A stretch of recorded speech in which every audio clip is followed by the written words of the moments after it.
Gentlewoman from California is recognized. Mr. Chair, I rise today in support of H.R. 128, supporting respect for human rights and encouraging inclusive governance in Ethiopia. And I want to thank our committee chair, Mr. Smith, for his many years of efforts in this direction. The resolution calls on the government of Ethiopia to take clear, decisive steps towards becoming more inclusive, more democratic, and more respectful of the basic human rights of its citizens. Ethiopia is an important partner of the U.S. in many arenas, including regional security, especially through its contributions to international peacekeeping. Over the past few years, Ethiopia has made significant strides in addressing poverty and expanding economic development. The country has also addressed significant challenges in global health and food security. These are extremely important gains.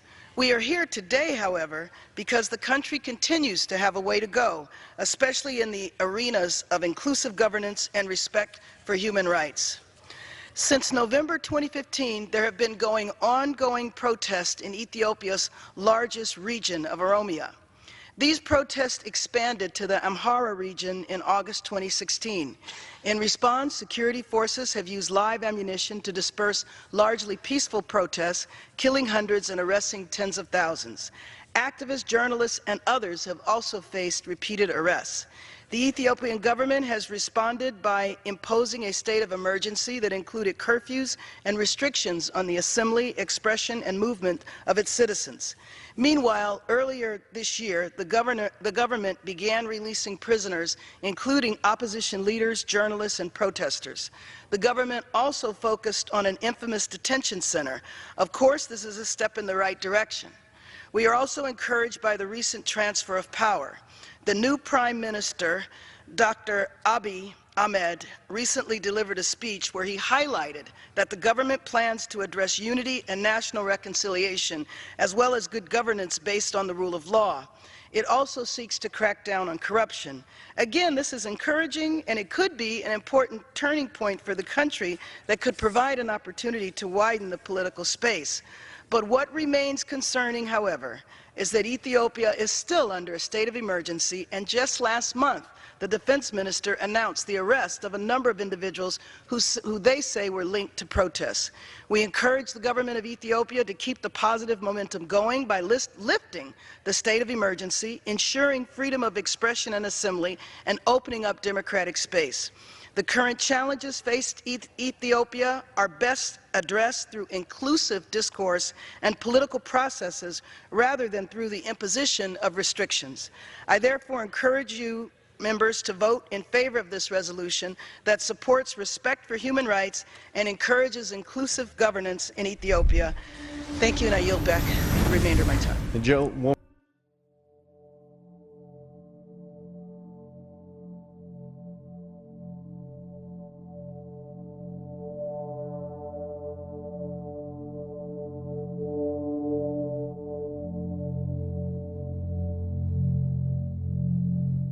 US Congresswoman Karen Bass is saying that the US government must review its decision of suspending Ethiopia from AGOA from the 1st of January. She says that the people of Ethiopia, American investors, they'll be adversely affected by this suspension.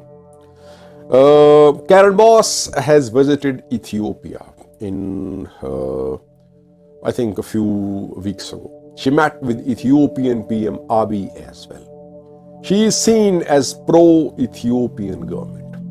She is contesting Los Angeles mayor election due to be held in 2022. So she is known for having sympathies for Ethiopian government. TPLF supporters accuse her of backing Ethiopian government, and they say she is lobbying for Ethiopian government. So on the one hand, Ethiopian government says hands off Ethiopia.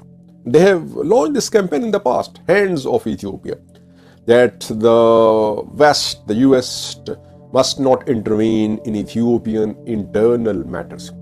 On the other hand, the lawmakers who support Ethiopian government's narrative, they are in touch with Ethiopian government officials. They visit Ethiopia too, and Ethiopia backs them. So Karen Bass is calling for extension in the termination of AGOA trade concessions agreement. Let's see, will Joe Biden government extend the date of termination, or will Ethiopia cease to be part of AGOA from the 1st of January? That remains to be seen. Congresswoman, you've been a long-time friend to the Ethiopian people, but what does it mean to you to see the disintegration of Ethiopia, the oldest black civilization in the world? Madam Congresswoman, what are the options for Ethiopia? Institutionalized tribalism, where the 1% of the 6% ruling class can become dominant again? Or perpetual war for disintegration through Article 39? This is the agenda that TPLF is pushing. Either way, neither options are good for the people of Ethiopia. Why on earth should we accept this false dichotomy? We want to choose justice, and there is no option for justice with the TPLF.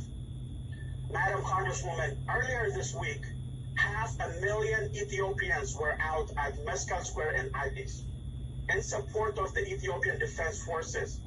And get this, in protest of the United States.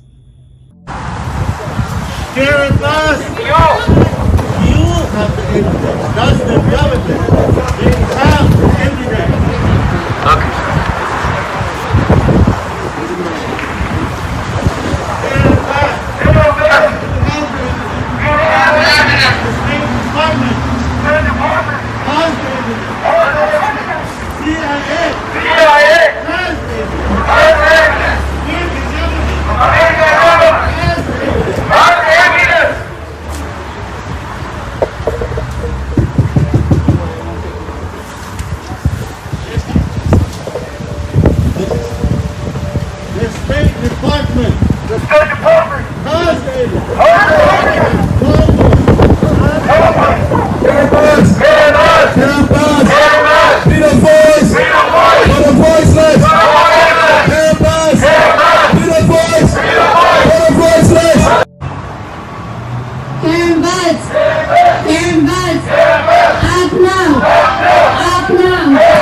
Sanction Ethiopia!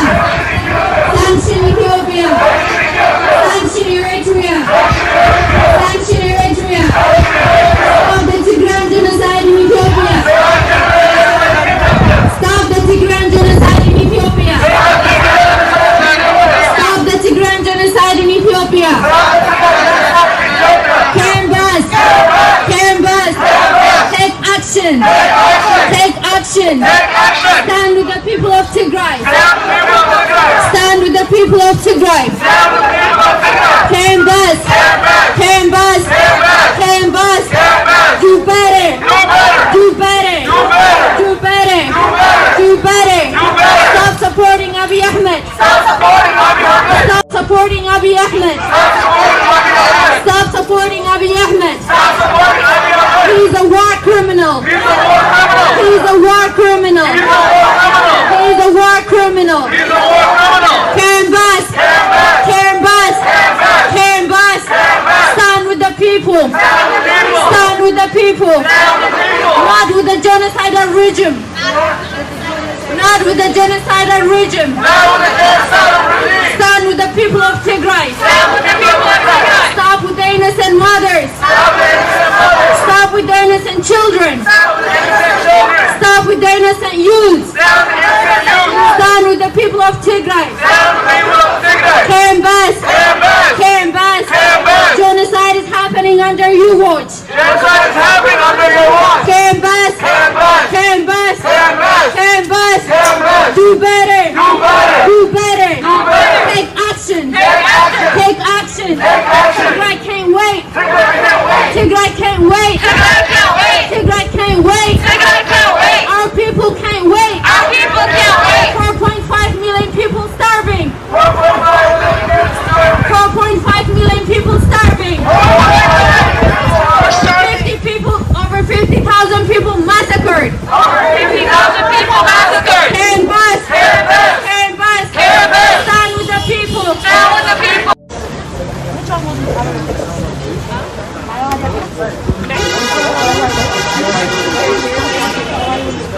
She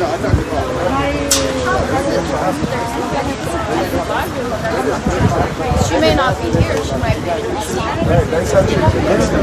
Yeah, she might be. Karen Bass under fire for praise of the genocidal Prime Minister of Ethiopia, Abiy Ahmed Ali. April 2018, U.S. House. The 2020 Christian genocide in Ethiopia began with Karen Bass and co-installing CIA agent, genocidal Abiy Ahmed Ali as the new Prime Minister of Ethiopia. Representative Karen Bass, Democrat California, is coming under fire for her past praise for Ethiopian Prime Minister Abiy Ahmed amidst the human rights crisis in Ethiopia that has left millions on the verge of starvation and displaced hundreds of thousands of refugees.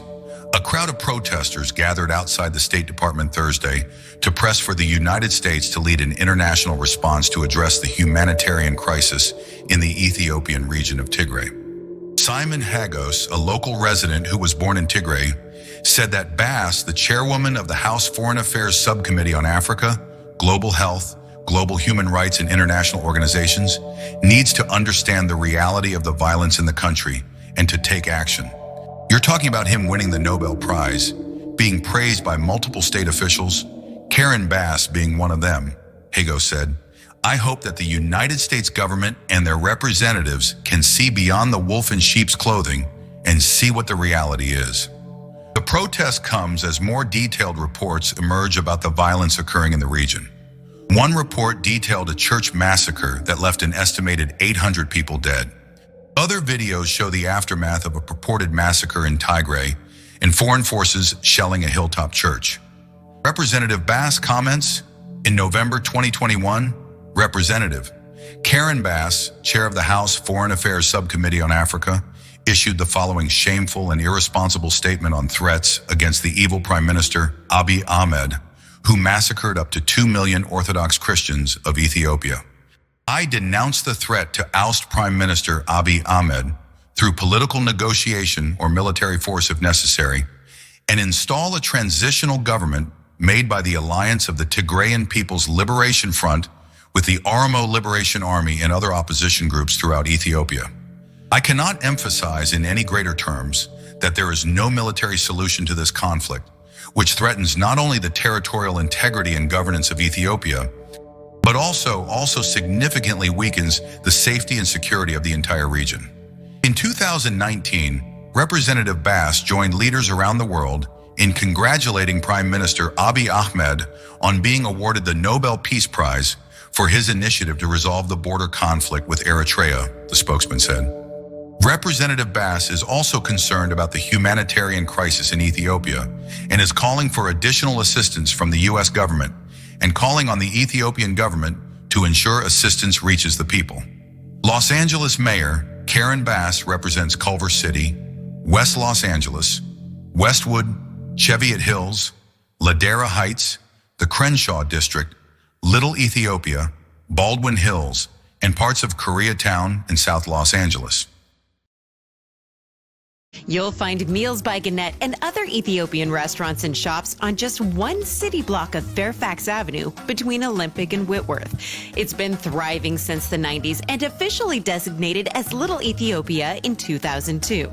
To help continue its growth and vibrancy, a nonprofit called Destination Little Ethiopia was started by Nikki Legesa and is now led by her son, Marcos. This part of town, Little Ethiopia, like many others in the city, are what make LA the diverse melting pot that it is. People come from all over to experience these little communities that they'd otherwise have to travel many thousands of miles to get. And so we really want to nurture and preserve these communities. When I walk into Little Ethiopia and I hear the music and the ambience and the food, it just transports me back home. So it's not just for us Ethiopians, we also have numerous people coming from all walks. For Nikki and so many others, coming to the U.S. was how she could protect herself and her family from danger. But leaving was hard, so building this little community and sharing it with others is something she cherishes, and that's done through community events, tours, and neighborhood beautification projects. The children of all the immigrants that have come here, we really want to do our best to sort of keep this community here alive. We want to make sure that this slice of LA that represents us is still here. You can move forward, but also remember your past, I think, in the same breath. We're much too high for the aircrafts to be effective and much too high for the risk to try and get out here and sneak in. But there's really no reason. You will be caught. They're looking for you. And it's sad that that even happens. And, you know, you just can't drive into this area. Every single vehicle that drives into this area will be stopped. Yeah, right now we don't see much in the way of winds. It is relatively calm. There's a little breeze out of the north, which is pretty typical.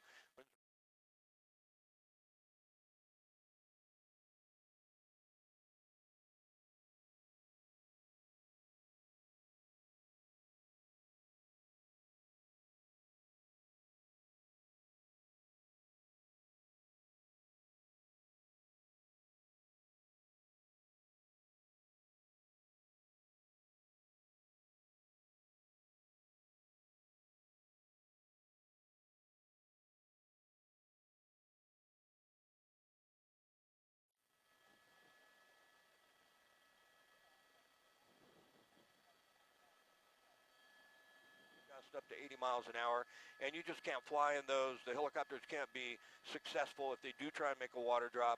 The big tankers, obviously, that can fly, the heli tankers in weather a little stronger than we can, acceptable to people trying to sneak in, but there's really no reason. You will be caught. They're looking for you, and it's sad that that even happens. Do you owe citizens an apology for being absent while their homes were burning?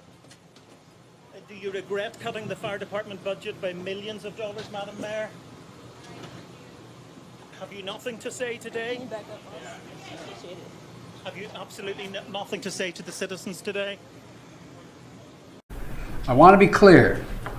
What I know from talking to the governor, that there are concerns out there that there's also been a water shortage.